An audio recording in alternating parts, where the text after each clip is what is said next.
Hello guys, welcome you all in my YouTube channel software programming classes. तो अगर आपने अभी तक हमारे यूट्यूब चैनल को सब्सक्राइब नहीं किया, सब्सक्राइब कर लीजिए और बेल आइकन भी प्रेस कर दीजिए। तो जैसा कि आप सभी जानते हैं, अभी हमारी जो करंटली प्लेलिस्ट रनिंग में है वो जावा की प्लेलिस्ट है, ठीक है। तो इसको अगर आपने अभी तक एक्सेस नहीं किया तो आप इस जावा की प्लेलिस्ट को एक्सेस कर सकते हैं, ठीक है। इसमें बहुत सारे वीडियोस अभी तक आपने अपलोड कर दिए हैं और आज एक और नया वीडियो लेकर आ चुका हूं मैं जावा की प्लेलिस्ट में, जो कि आपके लिए बहुत ज्यादा हेल्पफुल होने वाला है, ठीक है। इस वीडियो के अंदर हम देखने वाले इंस्टेंस वेरिएबल होता क्या, किस तरीके से उसको एक्सेस करते हैं, ठीक है, उसकी बाय डिफॉल्ट वैल्यू क्या होती है और बहुत सारी चीजें हम सीखने वाले हैं। चलिए जल्दी से चलते हैं हम हमारे वीएस कोड के पास में। तो देखिए यहाँ पर एक मैंने demo1.java से क्या किया हुआ है, एक फाइल को सेव किया हुआ है। जल्दी से हम यहाँ पर क्या करते हैं, प्रोग्राम बनाकर तैयार करते हैं।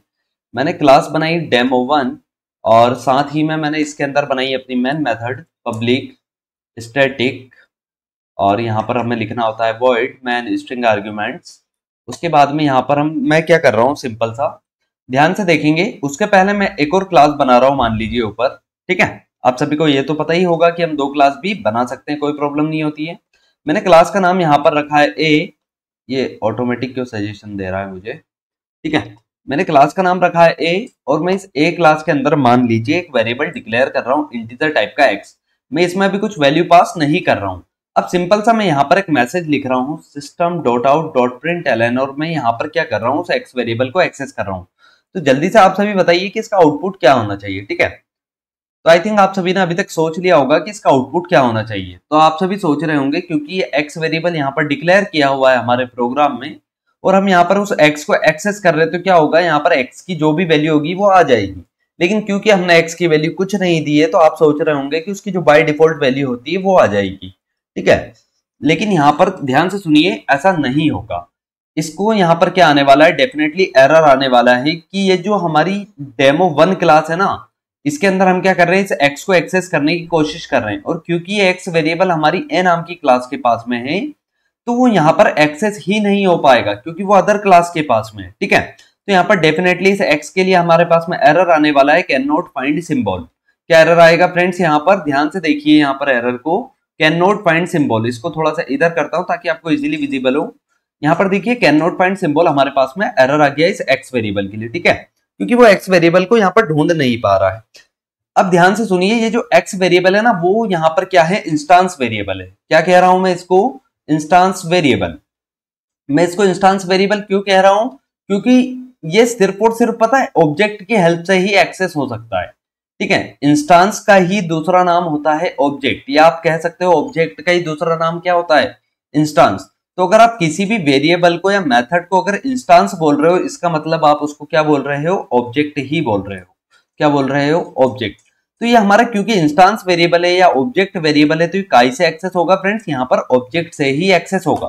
तो सबसे पहले मुझे बनाना होगा यहाँ पर ए क्लास का ऑब्जेक्ट। मैंने बनाया a1 equals to new a। अब इसको एक्सेस करना है ऑब्जेक्ट से, तो मैं यहाँ पर लिखूंगा a1 का x, ठीक है।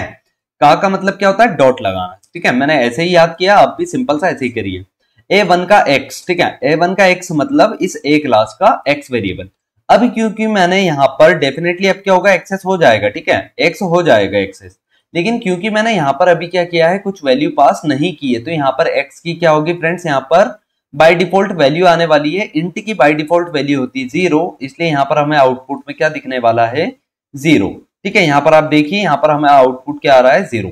अगर आप सभी को किसी भी वेरिएबल की बाय डिफॉल्ट वैल्यू नहीं पता है, तो हमने एक वीडियो बनाकर तैयार किया था, आप जल्दी से जाकर क्या कर सकते हो, उसे एक्सेस करिए। मैं यहाँ पर ऊपर आई आइकन के यहाँ पर भी क्या दे दूंगा, उसकी लिंक दे दूंगा, ठीक है। यहाँ पर देखिए जो इंपॉर्टेंट इंटरव्यू की प्लेलिस्ट है ना, इसके अंदर हमने क्या करा है, उस प्रोग्राम को बनाकर तैयार किया है वीडियो को।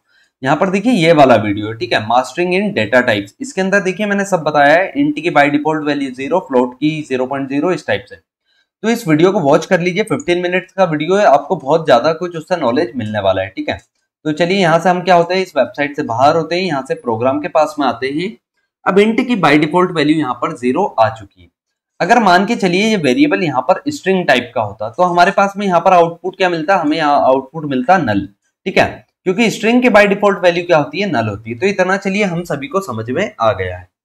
नेक्स्ट चीज ध्यान से देखिएगा कि यहाँ पर अगर मैंने इंट एक्स डिक्लेयर करा था, तो उसकी बाय डिफॉल्ट वैल्यू यहाँ पर 0 आउटपुट आ गई थी, मैंने एक्सेस किया था। अगर मैं ये क्लास यहाँ पर नहीं बनाता हूं, और सिंपल सा मैं इंट एक्स वेरिएबल को यहां बनाता हूं और उसमें कुछ वैल्यू पास नहीं करता हूं, ठीक है। और अब मैं क्या कर रहा हूं, यहां पर इस एक्स वेरिएबल को एक्सेस कर रहा हूं। ध्यान से देखिए क्या कर रहा हूं, इस पर्टिकुलर क्लास के अंदर एक एक्स नाम का वेरिएबल डिक्लेयर किया है मैंने, और यहां पर मैं क्या कर रहा हूं, उस एक्स को एक्सेस कर रहा हूं। तो अब आप सभी बोलोगे कि यार सर जी ये एक्स आपने यहीं पर बनाया है तो इसको मिल जाएगा, और यहाँ पर एक्स की क्योंकि आपने कुछ वैल्यू पास नहीं की है तो बाय डिफॉल्ट वैल्यू यहाँ पर क्या आकर प्रिंट हो जाएगी, 0। लेकिन सर जी अब आप क्या हो, सही हो, हम गलत हो चुके हैं, ठीक है। ध्यान से सुनिएगा मैं क्या बोल रहा हूं कि अगर आप इस वेरिएबल को यहां पर एक्सेस कर रहे हो तो ये वेरिएबल अब पता है कैसा वेरिएबल, ये वेरिएबल है यहाँ पर लोकल वेरिएबल। कैसा वेरिएबल है, लोकल। इसको मैं लोकल क्यों बोल रहा हूं, ध्यान से सुनिएगा, क्योंकि वेरिएबल है, ओके, वेरिएबल लोकल वेरिएबल है। ये कैसा वेरिएबल है, लोकल वेरिएबल। देखिए लोकल वेरिएबल बोलने का रीजन सिंपल सा यही है कि ये हमारी इसी क्लास के अंदर बना हुआ है, इसलिए ये लोकल है, ठीक है। अगर दूसरी क्लास के अंदर बना होता तो हम उसको क्या करते हैं, ऑब्जेक्ट से एक्सेस करते, इसलिए हम उसको क्या बोल रहे थे, इंस्टांस वेरिएबल या ऑब्जेक्ट वेरिएबल। अब क्योंकि ये हमारी मेथड के अंदर बना हुआ है, ठीक है, हमारी मेन मेथड के अंदर ही बना है, तो ये कैसा वेरिएबल है, लोकल है। तो अगर मैं इस तरीके से लोकल वेरिएबल को एक्सेस करता हूं ना बिना उसमें वैल्यू को इनिशियलाइज किए हुए, तो यहां पर मुझे डेफिनेटली एरर देखने को मिलता है। क्या मिलता है फ्रेंड्स, एरर देखने को मिलता है। यहाँ पर आप सभी एरर पढ़ सकते हो, variable X might not have been initialised. इसका मतलब ये होता है, वैसे मैंने जब जावा स्टार्ट किया था ना प्लेलिस्ट को बनाना, उस समय मैंने स्टार्टिंग में ही आपको ये प्रोग्राम समझाया है, ठीक है फ्रेंड, कि आप लोकल वेरिएबल को बिना वैल्यू असाइन किए यूज नहीं कर सकते। मैं यहाँ पर क्या कर रहा हूँ, उसको यूज कर रहा हूँ, उसकी वैल्यू प्रिंट कर रहा हूँ, लेकिन क्योंकि मैंने उसकी वैल्यू यहाँ पर असाइन नहीं की है तो इसलिए यहाँ पर एरर मिल रहा है। जैसे ही मैं इसके अंदर वैल्यू को असाइन करता हूँ, वैल्यू मैंने असाइन की है, तो यहाँ पर अब डेफिनेटली हमारा कोड चलने वाला है, हमें कोई एरर आने वाली नहीं है। यहाँ पर आप सभी देख सकते हैं, यहाँ पर आउटपुट में मुझे 10 देखने को मिल गया है, ठीक है। तो आप सभी को इतना समझ में आया होगा। तो फ्रेंड्स इस पर्टिकुलर प्रोग्राम के लिए ये जो मैंने पहले बनाया था, इसके लिए एक पॉइंट है जो आप सभी नोट कर लीजिए, बहुत काम आने वाला है, कि वेरिएबल को यूज करने से पहले, कौन सा वेरिएबल, लोकल वेरिएबल, ठीक है। लोकल वेरिएबल को इस तरीके से यूज करने से पहले हमें क्या करना होता है, उसमें वैल्यू को इनिशियलाइज करना कंपलसरी होता है जावा के अंदर, ठीक है। लोकल वेरिएबल को यूज करने से पहले उसमें वैल्यू को इनिशियलाइज करना क्या होता है, कंपलसरी होता है। और क्योंकि फ्रेंड्स यहाँ पर जब मैंने ऊपर वाली क्लास के अंदर क्या करा था, इस एक्स वेरिएबल को बनाया था ना, यहाँ पर इस टाइप से देखिए, मैं वापस से बना देता हूँ 1 मिनट के अंदर। मैंने जैसे क्लास बनाई है, समझ लीजिए ए नाम से, और अब मैं क्या कर रहा हूँ, यहाँ पर इसकी बॉडी बना रहा हूँ और इसके अंदर मैं इंट एक्स बना रहा हूँ। तो यहाँ पर देखिए वैल्यू को इनिशियलाइज करना कंपलसरी नहीं है क्योंकि इंस्टांस वेरिएबल है, लेकिन अगर आप लोकल वेरिएबल की बात कर रहे हो तो आपको वैल्यू को इनिशियलाइज करना कंपलसरी है, ठीक है। इस केस में एरर नहीं आ रहा था फ्रेंड्स, अगर आप सभी को पता हो तो, ठीक है। इस केस में एरर नहीं आ रहा था, जब मैं इसको ऑब्जेक्ट बना के एक्सेस कर रहा था तो मेरे को डिफॉल्ट वैल्यू इसकी मिल रही थी जो कि 0 थी, ठीक है। तो इंस्टांस वेरिएबल की by default value integer type का है तो क्या हो रही है, वैल्यू 0, लेकिन लोकल वेरिएबल केस में मुझे एरर देखने को मिल रहा है। तो इतना हम सभी को समझ में आ गया। तो अब देखते हैं फ्रेंड्स, मैं क्या कर रहा हूं, यहाँ पर ये जो इंस्टांस वेरिएबल है, ठीक है, इसके अंदर क्या कर रहा हूं, मैं वैल्यू को इनिशियलाइज कर रहा हूं। यहाँ जहां पर मैंने इस वेरिएबल को बनाया ना, इंस्टांस वेरिएबल को, मैं यहाँ क्या कर रहा हूँ, इसकी वैल्यू को इनिशियलाइज कर रहा हूँ। और अब मैं यहाँ पर क्या करूंगा, उसको एक्सेस करने का कोशिश करूंगा। मैंने ए का a1 बनाया ऑब्जेक्ट, और यहां से मैं उसको एक्सेस कर रहा हूँ a1 का x, ठीक है। तो अगर आप सी प्रोग्रामिंग लैंग्वेज जानते हैं, ठीक है फ्रेंड्स, तो उसमें हम क्या नहीं कर सकते, इंस्टांस वेरिएबल में डायरेक्ट वैल्यू इस तरीके से असाइन नहीं कर सकते हैं सी लैंग्वेज में। लेकिन जावा ने हमें क्या करी है, यह फैसिलिटी प्रोवाइड की है कि आप क्या कर सकते हो, इंस्टांस वेरिएबल में भी यहाँ पर वैल्यू असाइन कर सकते हो। अब क्योंकि मैं इस x वेरिएबल को यहाँ पर एक्सेस करने की कोशिश कर रहा हूं, तो डेफिनेटली क्या हो जाएगा, हमारे पास में आउटपुट में इसकी वैल्यू जो भी है 10, वो यहाँ पर आकर प्रिंट हो जाएगी, ठीक है। यहाँ पर 2 बार 10 क्यों दिख रहा है, वो और कुछ इश्यू है, ठीक है। यहाँ पर एक बार ही डेफिनेटली 10 आने वाला है। देखिए अब एरर आ चुका है यहाँ पर, जब जब हम प्रोग्राम को रन कर रहे हैं कुछ ना कुछ अलग अलग आउटपुट आ रहा है, ऐसा नहीं होना चाहिए, ठीक है। ये देखिए फाइनली हमने रन किया इसको, प्रोग्राम को सेव करने के बाद में, तो यहाँ पर हमें आउटपुट में क्या देखने को मिल रहा है, 10 मिल रहा है। आप सभी को समझ में आया। तो इंस्टांस वेरिएबल में हम क्या कर सकते हैं, जावा के अंदर वैल्यू को इनिशियलाइज कर सकते हैं। अब चलिए मान के चलिए मैंने यहाँ पर क्या कर दिया, वेरिएबल को हटाया अलग। अब मैं यहाँ पर क्या कर रहा हूँ, एक शो नाम का मेथड बनाता हूँ, ठीक है। ये मेथड कैसा कहलाएगा पता है आप सभी को, चलिए आप सभी कमेंट्स में बताइए इस मेथड को आप क्या बोलोगे। इसके अंदर मैं system dot out dot print LN करता हूँ सिंपल सा, और इसके अंदर एक मैसेज मैं प्रिंट कर देता हूँ कि ये क्या है, क्लास ए की शो मेथड है, ठीक है, क्लास ए शो मेथड, इस तरीके से लिख देते हैं। तो अब आप सभी बताइए मैं इस मेथड को क्या बोलूंगा, तो आप सभी ने आई थिंक कमेंट किया होगा। देखिए मैं इस मेथड को बोलूंगा इंस्टांस मेथड। क्या बोलूंगा मैं इसको? Instance method. क्यों बोल रहे हो सर आप इसको इंस्टांस मेथड? क्योंकि ये सिर्फ और सिर्फ ऑब्जेक्ट से ही एक्सेस होने वाली है। क्या आप इस शो मेथड को डायरेक्टली एक्सेस कर पाओगे? क्या मैं यहाँ पर इस तरीके से डायरेक्टली यहाँ पर मैं शो लिख पाऊंगा कि शो मेथड एक्सेस हो जाए इस टाइप से? क्या मैं यहाँ पर डायरेक्टली इस तरीके से शो मेथड को कॉल कर सकता हूँ क्या? डेफिनेटली नहीं कर सकता हूँ। आप देखिए यहाँ प्रोग्राम रन करते ही यहाँ पर एरर आ रही है, कैन नॉट फाइंड सिंबल। वो उसको शो मेथड मिल ही नहीं रहा है। क्यों नहीं मिल रहा है? क्योंकि वो तो क्लास ए के पास है। तो अगर ए क्लास का डेटा मुझे अपने डेमो 1 के अंदर एक्सेस करना है तो डेफिनेटली मुझे क्या करना होगा? मुझे यहाँ पर उसका ऑब्जेक्ट क्रिएट करना ही होगा। ठीक है, तो देखिए मैंने यहाँ पर जैसे ही क्या किया है, यहाँ पर ऑब्जेक्ट क्रिएट किया है, तो अब मैं क्या कर पाऊंगा? उस ऑब्जेक्ट से शो मेथड को डेफिनेटली कॉल कर पाऊंगा। अब क्योंकि ये शो मेथड ऑब्जेक्ट से ही एक्सेस हो रही है, इसलिए मैं इसको क्या बोल रहा हूं? यहाँ पर इंस्टांस मेथड बोल रहा हूं, या मान लीजिए इसको क्या बोल रहा हूं मैं? ऑब्जेक्ट मेथड बोल रहा हूं। ठीक है, वैसे इंस्टांस मेथड ही बोलेंगे उसको। ये आप सभी को समझाने के लिए बताया मैंने कि इसको हम ऑब्जेक्ट से ही एक्सेस कर सकते हैं। ठीक है, इसलिए ऑब्जेक्ट मेथड भी बोल सकते हैं। अब देखिए यहाँ पर मैंने क्या करा है, जैसे ही इसको कॉल किया तो यहाँ पर क्लास है शो मेथड हमारे पास में आउटपुट में आके क्या हो चुका है? प्रिंट हो चुका है। थोड़ा सा इसको जूम कर लेते हैं, देखिए इस टाइप से। ठीक है, हमारे प्रोग्राम को थोड़ा सा छोटा करते हैं। देखिए यहाँ पर आउटपुट आप सभी को विजिबल होगा। आई थिंक क्लास है शो मेथड यहाँ पर आ चुका है। इसी तरीके से हम क्या कर सकते हैं? कितनी भी बार शो मेथड को कॉल कर सकते हैं। तो जितनी बार आप कॉल करोगे उतनी बार आपको मैसेज देखने को मिल जाएगा। ठीक है, यही होती है मेथड की फैसिलिटी, हमें इसीलिए प्रोवाइड की गई है। ठीक है, ताकि हम कोड को रीयूज कर सकें। ठीक है, मैंने यहाँ पर शो मेथड एक ही बार बनाई है, लेकिन मैं जितनी बार कॉल करूंगा उतनी बार ये मैसेज आकर प्रिंट हो जाएगा। ठीक है, यही होती है खासियत। ठीक है, मेथड्स की। अब एक बहुत इंपॉर्टेंट चीज आप सभी को समझाता हूं मैं, ध्यान से देखिएगा। मैंने इस मेथड का रिटर्न टाइप यहाँ पर क्या रखा है? वॉइड। और वॉइड का मतलब आप सभी को आई थिंक पता होगा कि वॉइड का मतलब होता है कुछ नहीं। ठीक है, वॉइड का मतलब होता है, समझ लीजिए, नल, मतलब खाली। मतलब ये शो मेथड क्या करेगा? कुछ भी रिटर्न नहीं करेगा, क्योंकि इसका रिटर्न टाइप ही क्या है? खाली है। वॉइड मतलब कुछ नहीं। अब ध्यान से देखिए, मैं अगर यहाँ से कुछ वैल्यू रिटर्न करवा रहा हूँ, मान लीजिए मैंने यहाँ से रिटर्न किया 100 रिटर्न किया। ठीक है, 100 या 10, मतलब कुछ भी एक वैल्यू रिटर्न कर रहा हूँ, तो क्या ये शो मेथड मुझे रिटर्न करके देगा? आप सभी बताइए, क्या ये शो मेथड रिटर्न करके देगा? क्या नहीं देगा? क्यों नहीं देगा सर? क्योंकि इसका रिटर्न टाइप ही वॉइड है, मतलब ये कुछ भी नहीं देगा। तो यहाँ पर डेफिनेटली अब हमें क्या होने वाला है? एरर मिलने वाली है। देखिए मैं प्रोग्राम को चलाकर दिखाता हूं आपको। जैसे ही मैंने प्रोग्राम को रन किया है तो आप यहाँ पर देख सकते हैं incompatible types unexpected return value. यहाँ पर क्या एरर आ रहा है? Unexpected return value. मतलब अनएक्सपेक्टेड क्या है कि ये रिटर्न टाइप इसका वॉइड है, मतलब ये कुछ रिटर्न नहीं करेगा, लेकिन आप क्या करवा रहे हो? इससे रिटर्न करवा रहे हो, तो डेफिनेटली ये रिटर्न नहीं करेगा। और हमें यहाँ पर क्या मिला है? एरर देखने को मिल गया है।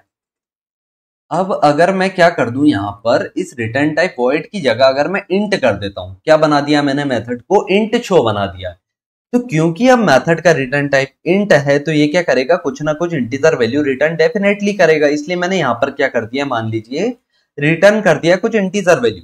तो क्या अब हमारे कोड में एरर आएगा क्या? अब नहीं आएगा। ठीक है, क्योंकि ये मेथड कुछ ना कुछ रिटर्न डेफिनेटली करेगा, क्योंकि इसका रिटर्न टाइप इंट है और यहाँ से इंटीजर वैल्यू क्या कर रही है? रिटर्न कर रही है। तो सिंपल सा अब हमारा ये जो क्लास है शो मेथड है ना, ये मैसेज यहाँ पर आकर प्रिंट हो जाएगा। कितनी बार होगा फ्रेंड्स? 3 बार, क्योंकि हमने कितनी बार कॉल कर रखा है उसको? 3 बार कॉल कर रखा है। देखिए यहाँ पर तीनों बार क्या आ चुका है? मैसेज आकर प्रिंट हो चुका है। अब ध्यान से सुनिए, आप सभी स्टूडेंट्स के माइंड में ये चीज आ रही होगी कि जो रिटर्न 100 लिखा है, ये लिखा तो लिखा क्यों? इसका यूज क्या है? ये रिटर्न होकर जा कहाँ रहा है? ठीक है, तो सिंपल सा मैं आप सभी को एक मैसेज यहाँ पर प्रिंट करके दिखाता हूँ। System dot out dot print ln। ठीक है, सजेशन नहीं आ रहा है, पता नहीं क्यों। तो यहाँ पर मैं क्या कर रहा हूँ, अब ये जो शो मेथड को कॉल कर रहा हूँ ना, इसको मैं system dot out dot print ln के अंदर कर रहा हूँ। ठीक है, तो आप ध्यान से देख पाएंगे कि जब ये शो मेथड यहाँ से कॉल होगा ना, तो यहाँ पर जाएगा। अब यहाँ से मेथड ये क्या करेगा? मैसेज को प्रिंट कर देगा मेथड, और ये जो रिटर्न करेगा ना 100, उस 100 को मैं यहाँ पर लाकर क्या कर रहा हूँ? प्रिंट कर रहा हूँ। ध्यान से सुनिएगा कि कोई सी भी मेथड हो, ठीक है, कोई सी भी मेथड हो, अगर वो कुछ रिटर्न करती है ना, तो रिटर्न का करती है जहां से वो मेथड कॉल होती है। तो देखिए मैंने इस शो मेथड को कॉल कहां से किया है? यहाँ से। तो ये जो 100 रिटर्न होगा ना, वो 100 रिटर्न होकर कहाँ आएगा? बाद में यहाँ पर आएगा। जब मेथड पूरी कॉल हो जाएगी उसके बाद में वो रिटर्न होकर कहाँ आएगा? 100 यहाँ पर। और यहाँ सिंपल सा मैंने इसको क्या कर दिया है? प्रिंट कर दिया है। तो यहाँ पर वो 100 आकर क्या हो जाएगा? प्रिंट हो जाएगा। तो यहाँ पर आप सभी देख पाएंगे, जब शो मेथड कॉल हो गई उसके बाद में 100 आकर प्रिंट हुआ है, और उसके बाद में जब 2 बार शो मेथड कॉल हुई उस समय 100 प्रिंट नहीं हुआ है। क्यों नहीं हुआ है? क्योंकि उसको मैंने system dot out dot println के अंदर से कॉल नहीं किया था, उसको सिंपल सा मैंने कॉल किया था। ठीक है, इनके पास में भी 100 आया तो है लेकिन वो प्रिंट नहीं हुआ है। आ गया आप सभी को समझ में? तो ये जहां से मेथड कॉल होती है ना, वहीं पे ये रिटर्न वैल्यू आकर क्या हो जाती है, प्रिंट हो जाती, मतलब प्रिंट नहीं होती है, मतलब आ जाती है। अगर मैं इन दोनों शो मेथड को भी यहां से हटा देता हूं और इसी तरीके से क्या करता हूं, तीनों को इस तरीके से कॉल करता हूं, तो अब आप सभी देख पाएंगे एक बार शो कॉल होगी, उसके बाद में 100 प्रिंट होगा, फिर शो कॉल होगी, फिर 100 प्रिंट होगा। इस तरीके से 3 बार होने वाला है। ठीक है, देख पा रहे होंगे आप सभी यहाँ पर नीचे। ठीक है, क्लास है शो मेथड, फिर 100, इस तरीके से 3 बार आ चुका है। तो ये जो रिटर्न होता है ना, ये रिटर्न कहाँ होता है, जहां से वो मेथड कॉल हुआ है। ठीक है, एक तो आप ये तरीका अपना सकते हो, एक तरीका और है जो मैं आप सभी को चलिए अभी बता देता हूं। जैसे मैं इंटीजर टाइप का एक वेरिएबल भी ले सकता हूं और इसके सामने मैं क्या कर सकता हूं, शो मेथड को कॉल कर सकता हूं। जैसे मैंने A1 का शो यहां से कॉल किया है, अब वो शो मेथड कॉल हो जाएगा। अब जो ये 100 यहां से रिटर्न आएगा ना, वो किसके पास चले जाएगा पता है, इस x नाम के वेरिएबल के पास में। तो सिंपल सा मैं यहाँ पर क्या करता हूं, उस x नाम के वेरिएबल को प्रिंट कर लेता हूं। ठीक है, तो अब आप सभी यहाँ पर देख पाएंगे कि x की वैल्यू जो है ना, हमें यहाँ पर 100 देखने को मिल जाएगी। ओके फ्रेंड्स, चलिए प्रोग्राम को सेव करके रन कर देते हैं जल्दी से। तो यहाँ पर आप सभी देख पा रहे हैं क्लास ए की शो मेथड कॉल हुई है और कॉल होने के बाद x की वैल्यू क्या आ चुकी है, 100 आ चुकी है। इस क्यों आई है x के पास में 100? क्योंकि मेथड कॉल हुई, यहाँ से मेथड ने क्या रिटर्न करा, 100। वो 100 कहां पर आ गया, यहाँ पर हमारे यहाँ पर। ठीक है, x नाम के वेरिएबल के पास में, और हमने उसको प्रिंट कर दिया। तो इस तरीके से मतलब जो वैल्यू रिटर्न होती है ना, तो उसको हम किसी ना किसी तरीके से क्या कर सकते हैं, एक्सेस कर सकते हैं, यूज कर सकते हैं। ठीक है, जैसे मैंने यहाँ पर वेरिएबल के अंदर असाइन कर दी, यहाँ पर मैंने मैसेज प्रिंट कर दिया। तो इस तरीके से आप बहुत सारी चीजें कर सकते हैं। ओके, तो फ्रेंड्स आज के वीडियो में इतना ही रखते हैं। मैंने आप सभी को यही बताने वाला था इस वीडियो में मेन कि इंस्टांस वेरिएबल क्या होता है, इंस्टांस मेथड क्या होती है। ठीक है, और कोई भी मेथड कुछ वैल्यू अगर रिटर्न कर रही है तो वो रिटर्न कहां पर जाती है। ठीक है, आप सभी को आई थिंक ये सब कुछ समझ आ गया हो। अगर नहीं आया है, थोड़ा भी डाउट है, आप वीडियो को थोड़ा सा पीछे करिए। ठीक है, ज्यादा वीडियो का लेंथ हुआ नहीं है वैसे। ठीक है, तो आप क्या करिए, वीडियो को थोड़ा पीछे करिए और वापस से देखिए, आपको डेफिनेटली समझ में आने वाला है। बहुत सिंपल चीज है। ठीक है फ्रेंड्स, और अगर आप सभी को आ गई ये चीजें समझ में, तो आप जल्दी से वीडियो को लाइक कर दीजिए और कमेंट्स में बता दीजिए कि सर आ गई है। ठीक है, देखा है मैंने फ्रेंड्स बहुत बार कि आप सभी मुझे कमेंट्स करके नहीं बताते हो। मेरी वीडियोस पर व्यूज तो बहुत सारे आते हैं, लेकिन आप कमेंट्स कर मुझे नहीं बताते हैं कि सर आ गया है। ठीक है, तो आप जल्दी से क्या कर दिया करें कि कमेंट्स भी कर दिया करें, ताकि मुझे समझ में आए कि आप सभी को मेरे द्वारा समझाई गई चीज क्या आ रही है, समझ में आ रही है। ओके, तो चलिए आज के लिए इतना ही रखते हैं। अगर आपने अभी तक हमारी वीडियो को लाइक नहीं किया तो लाइक कर दीजिए, चैनल को सब्सक्राइब नहीं किया है तो सब्सक्राइब कर लीजिए। ठीक है, यहाँ पर देखिए हमारे 100 वीडियोस लगभग अपलोड होने वाले हैं हमारे चैनल पर, कुछ दिन में क्या हो जाएंगे, अपलोड हो जाएंगे। ठीक है, तो और यहाँ पर हमारे 1K सब्सक्राइबर तो कंप्लीट हो ही चुके हैं, तो इसके लिए आप सभी का दिल से थैंक यू। और चलिए आज के लिए इतना ही रखते हैं। Have a nice day, bye bye दोस्तों।